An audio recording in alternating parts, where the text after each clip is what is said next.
এই friend family, আশা করি তোমরা সকালে ভালো আছো। আমি অনেক ভালো আছি। তো আজকে সকালে আমি আর পিসি চলে যাচ্ছিলাম বারুস পুরানো দেখতে। ভিডিও আমাদের গাছ চলে আসছে, আমাদের বারুসের গাছ ওই যে গাছে আগুন লেগে গেছে।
প্রায় 5 থেকে 6 বছর আমাদের গ্রামের এই যে বারুদ পুরানো হয় শয়লার দিন, তো দেখা হয় না। তো এই বছরে ভেবেছিলাম যে দেখবই।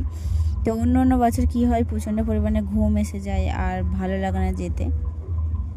তো এই শয়লার দিন 3টে পাড়ার 3টে গাছ পোড়ানো হয়, আর প্রত্যেক বছরই আমাদের পাড়ার গাছটা খুবই সুন্দর হয়, অসাধারণ। তো আমার তো খুব ভালো লেগেছে। তোমাদের কাদের কাদের ভালো লেগেছে অবশ্যই কমেন্ট করে জানিও। এইটা হচ্ছে আমাদের দক্ষিণ পাড়ার গাছ। ভিডিওটা দেখতে থাকো, আশা করি ভালো লাগবে।